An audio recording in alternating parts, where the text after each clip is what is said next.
कि वोटां तो पहला भाई ये लै लवो ਉਹ ਲੈ ਲਵੋ 4 ਸਾਲ ਖੂਨ ਚੂਸਦੇ ਰਹੋ ਤੇ ਵੋਟਾਂ ਤੋਂ ਪਹਿਲਾਂ ਢਾਬਿਆਂ ਤੇ ਚਾਹ ਪੀਓ ਸਗਨ ਪਾਓ ਜਮਾ ਹੀ ਮਾਸੂਮ ਜਿਹਾ ਬਣ ਕੇ ਲੋਕਾਂ ਨੂੰ ਮੂਰਖ ਬਣਾਓ। ਪਹਿਲਾਂ ਸੁਣਦੇ ਹੁੰਦੇ ਸੀ ਕਿ ਸਰਕਾਰਾਂ ਵੋਟਾਂ ਤੋਂ ਪਹਿਲਾਂ ਆਪਣਾ ਰਿਪੋਰਟ ਕਾਰਡ ਪੇਸ਼ ਕਰਦੀਆਂ ਪਰ ਪੰਜਾਬ 'ਚ ਕਾਂਗਰਸ ਨੇ ਇਸ ਵਾਰ ਜੋ ਪੱਤਾ ਚੱਲਿਆ ਉਹ ਵਾਕਿਆ ਹੀ ਵੱਡੀ ਸਿਆਸੀ ਗੇਮ ਹੈ। ਸੱਪ ਵੀ ਮਾਰ ਦਿੱਤਾ ਤੇ ਲਾਠੀ ਵੀ ਬਚਾ ਲਈ ਕਿਉਂਕਿ ਪੰਜਾਬ 'ਚ ਵੀ ਇੰਨੇ ਭਗਤਾਂ ਦੀ ਕਮੀ ਨਹੀਂ। ਖੜ ਜਾਓ ਕਾਂਗਰਸ ਦੇ ਭਗਤੋ, ਵੀਡੀਓ ਬੰਦ ਕਰਨ ਤੋਂ ਪਹਿਲਾਂ ਗੱਲ ਪੂਰੀ ਸੁਣ ਲਓ। ਸਾਡਾ ਕੰਮ ਕੱਲਾ ਤੁਹਾਨੂੰ ਮਾੜਾ ਕਹਿਣਾ ਨਹੀਂ। ਜੇ ਪੌਣੇ 5 ਸਾਲਾਂ 'ਚ ਚੰਗਾ ਕੰਮ ਕਰਦੇ ਤਾਂ ਚੰਗਾ ਵੀ ਕਹਿੰਦੇ। ਖੈਰ ਆਪਾਂ ਅੱਗੇ ਵਧੀਏ। ਆਪਾਂ ਗੱਲ ਕਰ ਰਹੇ ਸੀ ਕਿ ਇਹਨਾਂ ਭਗਤਾਂ ਨੂੰ ਇਹ ਨਹੀਂ ਪਤਾ ਕਿ ਪੰਜਾਬ ਨੇ ਨਾ ਤਾਂ ਆਟਾ ਦਾਲ ਨਾਲ ਅੱਗੇ ਜਾਣਾ ਹੈ ਨਾ ਕਿਸੇ ਹੋਰ ਤਰ੍ਹਾਂ ਦੇ ਲੋਲੀਪੌਪ ਨਾਲ।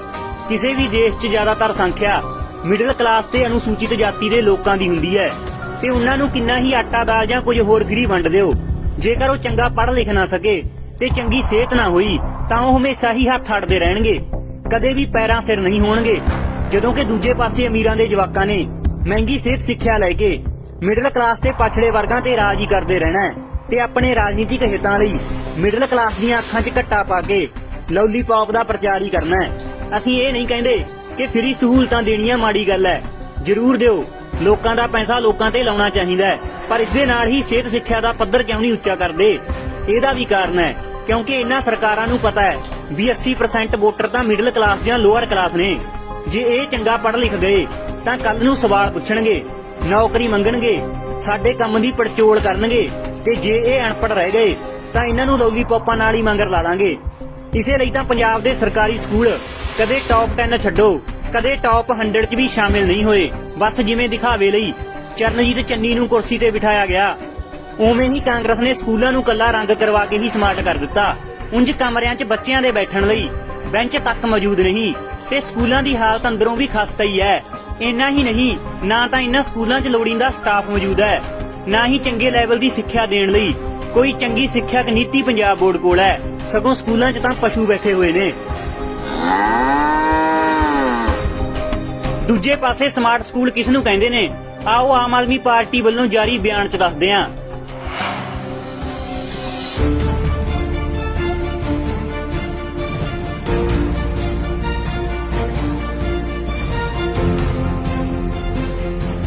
ਤਸਵੀਰਾਂ ਵੇਖ ਕੇ ਤੁਹਾਨੂੰ ਇਹ ਸਕੂਲ ਕਿਸੇ ਮੋਟੀ ਫੀਸ ਵਾਲੇ ਪ੍ਰਾਈਵੇਟ ਸਕੂਲ ਲੱਗ ਰਹੇ ਹੋਣੇ ਨੇ, ਪਰ ਨਹੀਂ, ਇਹ ਨੇ ਕੇਜਰੀਵਾਲ ਸਰਕਾਰ ਦੇ ਸਰਕਾਰੀ ਸਕੂਲ। ਜੀ ਹਾਂ, ਜਿੱਥੇ ਪੰਜਾਬ ਦੇ ਸਰਕਾਰੀ ਸਕੂਲਾਂ ਦਾ ਹੇਠਲਾ ਪੱਧਰ ਤੁਹਾਨੂੰ ਪਤਾ ਹੀ ਹੈ, ਉੱਥੇ ਹੀ ਦੇਸ਼ ਦੇ ਟੌਪ 10 ਸਕੂਲਾਂ 'ਚ ਪੰਜਾਬ ਦੀ ਹੀ ਵਿਰੋਧੀ ਧਿਰ ਆਮ ਆਦਮੀ ਪਾਰਟੀ ਦੀ ਦਿੱਲੀ 'ਚ ਚੱਲ ਰਹੀ ਸਰਕਾਰ ਦੇ 5 ਸਰਕਾਰੀ ਸਕੂਲ ਸ਼ਾਮਿਲ ਹੋਏ ਨੇ। ਦਰਅਸਲ ਤਾਜ਼ਾ ਹੀ ਲਿਸਟ 'ਚ ਇਹ ਜਾਣਕਾਰੀ ਜਨਤਕ ਹੋਈ ਹੈ ਕਿ ਪੂਰੇ ਭਾਰਤ ਦੇ ਮੁੱਖ 10 ਸਰਕਾਰੀ ਸਕੂਲਾਂ ਦੀ ਸੂਚੀ 'ਚ 5 ਸਰਕਾਰੀ ਸਕੂਲ ਦਿੱਲੀ ਸਰਕਾਰ ਦੇ ਨੇ। ਹੋਰ ਤਾਂ ਹੋਰ, ਦੇਸ਼ ਦੀਆਂ ਪ੍ਰਮੁੱਖ ਪ੍ਰੀਖਿਆਵਾਂ 'ਚ ਸ਼ਾਮਿਲ ਨੀਟ ਦੀ ਪ੍ਰੀਖਿਆ 'ਚ ਵੀ ਇਸ ਸਾਲ ਦਿੱਲੀ ਦੇ ਸਕੂਲਾਂ ਦੇ ਤਕਰੀਬਨ 500 ਤੋਂ ਵੱਧ ਵਿਦਿਆਰਥੀਆਂ ਨੇ ਕੁਆਲੀਫਾਈ ਕੀਤਾ ਹੈ, ਜਦ ਕਿ ਪਿਛਲੇ ਸਾਲ ਵੀ ਸਰਕਾਰੀ ਸਕੂਲਾਂ ਦੀਆਂ 379 ਲੜਕੀਆਂ ਨੇ MBBS ਦਾ ਐਂਟਰੈਂਸ ਕੁਆਲੀਫਾਈ ਕੀਤਾ ਸੀ। ਦਿੱਲੀ ਦੇ ਸਰਕਾਰੀ ਸਕੂਲਾਂ ਦੇ ਉੱਚ ਪੱਧਰੀ ਹੋਣ ਦਾ ਅੰਦਾਜ਼ਾ ਇਸ ਗੱਲ ਤੋਂ ਲਗਾਇਆ ਜਾ ਸਕਦਾ ਹੈ ਕਿ ਦਿੱਲੀ ਦੇ ਟੌਪ ਪ੍ਰਾਈਵੇਟ ਸਕੂਲਾਂ 'ਚ ਪੜ੍ਹਨ ਵਾਲੇ 2 ਲੱਖ ਬੱਚਿਆਂ ਨੇ ਪਿਛਲੇ ਸਾਲ ਆਪਣਾ ਨਾਮ ਕਟਵਾ ਕੇ ਦਿੱਲੀ ਦੇ ਸਰਕਾਰੀ ਸਕੂਲਾਂ 'ਚ ਦਰਜ ਕਰਵਾ ਲਿਆ। ਇਸ ਦੇ ਨਾਲ ਇਹ ਵੀ ਦੱਸ ਦਈਏ ਕਿ ਅਮਰੀਕਾ ਦੇ ਪੂਰਵ ਪ੍ਰਧਾਨ ਮੰਤਰੀ ਟਰੰਪ ਦੀ ਪਤਨੀ ਵੀ ਭਾਰਤ ਦੌਰੇ ਦੌਰਾਨ ਕੇਜਰੀਵਾਲ ਸਰਕਾਰ ਦੇ ਸਰਕਾਰੀ ਸਕੂਲ ਨੂੰ ਖਾਸ ਤੌਰ ਤੇ ਦੇਖਣ ਗਈ ਸੀ। ਇੱਥੇ ਇਹ ਵੀ ਜ਼ਿਕਰਯੋਗ ਹੈ ਕਿ ਦਿੱਲੀ ਦੇ ਸਰਕਾਰੀ ਸਕੂਲਾਂ ਵਿੱਚ hi tech classroom, hockey ground, swimming pool, ਉੱਤਮ ਦਰਜੇ ਦੀ ਲਾਇਬ੍ਰੇਰੀ, ਰੇਸਿੰਗ ਟਰੈਕ ਅਤੇ ਜਿਮ ਤੋਂ ਇਲਾਵਾ ਉਹ ਹਰ ਸਹੂਲਤ ਮੌਜੂਦ ਹੈ ਜੋ ਇੱਕ ਉੱਤਮ ਦਰਜੇ ਦੇ ਸਕੂਲ ਵਿੱਚ ਹੁੰਦੀ ਹੈ ਤੇ ਇਸ ਸਭ ਲਈ ਦਿੱਲੀ ਸਰਕਾਰ ਵੱਲੋਂ ਫੀਸ ਵੀ ਬਿਲਕੁਲ ਜ਼ੀਰੋ ਵਸੂਲ ਕੀਤੀ ਜਾਂਦੀ ਹੈ। ਇਹੀ ਕਾਰਨ ਹੈ ਕਿ ਹਰ ਸਾਲ ਦਿੱਲੀ ਦੇ ਸਰਕਾਰੀ ਸਕੂਲਾਂ ਦਾ ਨਤੀਜਾ ਵੀ 98% ਤੋਂ ਜ਼ਿਆਦਾ ਆਉਂਦਾ ਹੈ। ਨਾਲ ਹੀ ਨਾਲ ਕੇਜਰੀਵਾਲ ਸਰਕਾਰ ਵੱਲੋਂ ਸਕੂਲੀ ਵਿੱਦਿਆ ਤੋਂ ਬਾਅਦ ਹਾਇਰ ਐਜੂਕੇਸ਼ਨ ਲਈ 10 ਲੱਖ ਦਾ ਬਿਨਾਂ ਵਿਆਜੂ ਲੋਨ ਬਿਨਾਂ ਕਿਸੇ ਗਾਰੰਟੀ ਜਾਂ ਪ੍ਰਾਪਰਟੀ ਪੇਪਰ ਲਏ ਹਰ ਅਮੀਰ ਤੇ ਗਰੀਬ ਵਿਦਿਆਰਥੀ ਨੂੰ ਦਿੱਤਾ ਜਾਂਦਾ ਹੈ। ਹੋਰ ਤਾਂ ਹੋਰ, ਬੱਚਿਆਂ ਨੂੰ ਆਪਣੇ ਪੈਰਾਂ ਤੇ ਖੜਾ ਕਰਨ ਲਈ ਤਾਂ ਕਿ ਉਹ ਸਿਰਫ ਨੌਕਰੀ ਮੰਗਣ ਵਾਲੇ ਨਹੀਂ ਸਗੋਂ ਨੌਕਰੀ ਦੇਣ ਵਾਲੇ ਵੀ ਬਣਨ, ਇਸ ਲਈ 9ਵੀਂ ही क्लास तो एंटरप्रेन्योरशिप संबंधी स्पेशल शिक्षा भी देनी शुरू की जाती है। आज हमारे यहाँ लड़के लड़कियों को हम बहुत अच्छा पढ़ा के उनके हाथ में डिग्रियां दे रहे हैं, लेकिन उनके विचारों की स्थिति यह है कि देश के किसी भी कोने में अगर किसी सरकारी डिपार्टमेंट में चपरासी भी की नौकरी निकलती है तो पीएचडी, पोस्ट ग्रेजुएट, ग्रेजुएट लड़कियों की लाइन लगी होती है। 3-3, 4-4 हजार बच्चे उसके लिए अप्लाई करते हैं। लाखों लोग उसके लिए अप्लाई करते हैं। क्यों? क्योंकि हमने पीएचडी की डिग्री तो दे दी, नॉलेज तो दे दी, लेकिन उसका करना क्या है ये नहीं दिया। उस नॉलेज के बेस पे मैं क्या कर सकता हूँ ये नहीं दिया। इस नॉलेज के बेस पे क्या कर सकते हैं, इसी का नाम एंटरप्रेन्योरशिप कैरिकुलम। हम चाहते हैं कि हमारे बच्चे बचपन से बिजनेस माइंडेड बने, वो बड़े होके नौकरी लेने वाले ना बने, नौकरी देने वाले बने। कि अगर हमारे स्कूलों से निकलने वाले 99.9 100% बच्चे अगर नौकरियां ढूंढते रहेंगे तो फिर नौकरियां देने वाले कहां से आएंगे? उसका जवाब एंटरप्रेन्योरशिप कैरिकुलम से हमें निकालना। ਨਾਲ ਹੀ ਨਾਲ ਸਫਲਤਾਪੂਰਵਕ ਛੋਟੇ ਲੈਵਲ ਤੇ ਆਪਣਾ ਬਿਜ਼ਨਸ ਚਾਲੂ ਕਰ ਚੁੱਕੇ ਬੱਚਿਆਂ ਨੂੰ ਸਨਮਾਨਿਤ ਵੀ ਕੀਤਾ ਜਾਂਦਾ ਹੈ ਤੇ ਸਮੇਂ-ਸਮੇਂ ਤੇ ਦੇਸ਼ ਦੇ ਹਰ ਛੋਟੇ ਵੱਡੇ ਐਂਟਰਪ੍ਰੈਨਿਓਰ ਆ ਕੇ ਆਪਣਾ ਐਕਸਪੀਰੀਅੰਸ ਬੱਚਿਆਂ ਨਾਲ ਸਾਂਝਾ ਕਰਦੇ ਨੇ।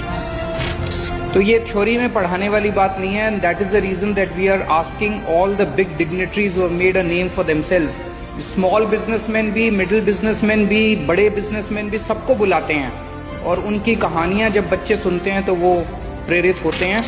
सर गुड आफ्टरनून सर, मेरा ये क्वेश्चन था, ऐसा क्या पॉइंट आया लाइफ में जब आपने सोचा कि आपको पॉलिटिक्स में आना चाहिए? अब तो मेघा, अगर आपको याद हो कि अपने देश में भ्रष्टाचार के खिलाफ एक बहुत बड़ा आंदोलन, मैं एक बात बोलना चाहूंगी कि that on the way of success there is always we. हम साथ में मिलके कर सकते हैं, अकेला कोई कुछ नहीं कर सकता, तो सबको साथ लेके चलना है। I'm going to join you. So again, I want to share with you, you cannot do everything yourself. You can start.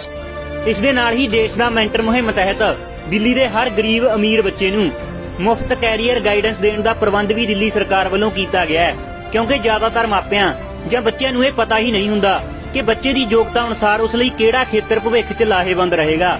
ਤੁਹਾਨੂੰ ਇੱਥੇ ਦੱਸ ਦਈਏ ਕਿ ਦਿੱਲੀ ਸਰਕਾਰ ਦੀ ਇਸ ਦੇਸ਼ ਦਾ ਮੈਂਟਰ ਮੁਹਿੰਮ ਨਾਲ ਸੋਨੂ सूद भी जुड़े हुए ने। सर, दिल्ली गवर्नमेंट ने एक प्लेटफॉर्म बनाया जहां पर आप मेंटरशिप करके किसी भी बच्चे को बता सकते हैं कि आप किस फील्ड में जाकर आप एक्सेल कर सकते हैं या आपका क्या उस पर्टिकुलर चीज में क्या इंटरेस्ट है। तो फिर हर एक इंसान एक मेंटोर बनता है एक बच्चे का। और खासकर से जो गरीब बच्चे हैं जो सरकारी स्कूलों में जाते थे, उनके पेरेंट्स को पता नहीं है कि बच्चों को कैसे बताएं कि कहाँ किस फील्ड में जाना है। तो कोई भी इंसान देश भर में, दुनिया भर में मेंटरशिप करके उसे बता सकता है, उसे अडॉप्ट कर सकता है और वो आगे उसकी शिक्षा के लिए एक दिशा दे सकता है। सो दैट्स एक तरह से आप काउंसलिंग करते हैं बच्चों की? जी। मैंने सर ये देखा है पिछले कुछ समय के अंदर, जैसे हम लोग बड़े यूनिवर्सिटीज को हमने अप्रोच किया बच्चों को पढ़ाने के लिए।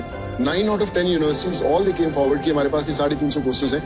जिन बच्चों को जो भी पढ़ना है वो आप उन्हें भेजिए, हम उन्हें हॉस्टल की फैसिलिटीज देंगे, हम लोग उन्हें पढ़ाएंगे। जिनके पास रहने के लिए और खाने के पैसे नहीं, वो भी यूनिवर्सिटीज उनको देती हैं।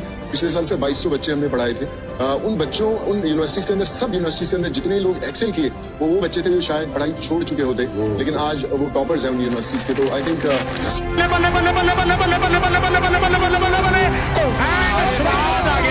ਜ਼ਿਕਰਯੋਗ ਹੈ ਕਿ ਦਿੱਲੀ ਦੇ ਸਕੂਲਾਂ ਦਾ ਯੂਟਿਊਬਰ ਧਰੁਵ ਰਾਠੀ ਨੇ ਵੀ ਰਿਐਲਿਟੀ ਚੈੱਕ ਕੀਤਾ ਸੀ, ਜਿਸ 'ਚ ਉਹਨਾਂ ਨੇ ਦਿੱਲੀ ਦੇ ਸਕੂਲਾਂ ਦੀ ਜੰਮ ਕੇ ਤਾਰੀਫ ਕੀਤੀ ਸੀ। स्कूल के अंदर एंटर करते ही ये एमपी हॉल दिखता है, एयर कंडीशनड है, चारों तरफ इसमें एसी लगे हुए हैं और वहाँ पर एक स्टेज है जिसको सजाया गया है। अलग अलग तरह की किताबें हैं यहाँ पर, सही से टेबल्स हैं, चेयर्स हैं, जैसी लाइब्रेरी एक होती है यहाँ पर, तो कोई चीज नहीं है शिकायत करने की। क्लासरूम्स भी यहाँ पर नो डाउट बहुत अच्छे से मेंटेन्ड हैं। आप डेस्क्स देख सकते हैं, स्टडी डेस्क्स हैं, हाई क्वालिटी के डेस्क्स हैं। आज ही दिल्ली का नया बजट भी अनाउंस हुआ है और दिल्ली सरकार ने 26% बजट एजुकेशन के लिए रखा है, highest ever share percentage in the budget for education पूरे देश भर में अभी तक। ਇੱਥੇ ਤੁਹਾਨੂੰ ਦੱਸ ਦਈਏ ਕਿ ਕੇਜਰੀਵਾਲ ਸਰਕਾਰ ਬਣਨ ਤੋਂ ਪਹਿਲਾਂ ਦਿੱਲੀ ਦੇ ਸਕੂਲਾਂ ਦੀ ਹਾਲਤ ਬੇहद ਤਰਸਯੋਗ ਸੀ, ਜਿਵੇਂ ਕਿ ਤੁਸੀਂ ਸਕਰੀਨ ਤੇ ਵੇਖ ਹੀ ਰਹੇ ਹੋ। ਪਰ ਆਮ ਆਦਮੀ ਪਾਰਟੀ ਦੀ ਸਰਕਾਰ ਦੀ ਨੀਅਤ ਸਦਕਾ ਅੱਜ ਦਿੱਲੀ ਦੇ ਸਰਕਾਰੀ ਸਕੂਲ ਦੇਸ਼ ਦੇ ਪ੍ਰਮੁੱਖ ਸਕੂਲਾਂ 'ਚ ਸ਼ਾमिल ਨੇ। हमने किसी के कास्ट पे बात नहीं की, पर इस देश में आज भी बहुत सारे लोगों को अपनी कास्ट की वजह से नीचे दिखाया जाता है। सर, आपकी जो मैकमिलन एजुकेशन इंडिया था, वो जो स्कीम थी इंग्लिश स्पीकिंग की, इसकी वजह से मैंने बहुत वीक सब्जेक्ट में भी 94 मार्क्स में स्कोर कर पाई हूँ। ताड़ियां रुकनियां नहीं चाहिए, सौ लगे जरा ताड़ियां रोके, ताड़ियां जोरदार मार दो मेरे वीरो। आ मुंडे ने कहने आज चित्त खुश करता।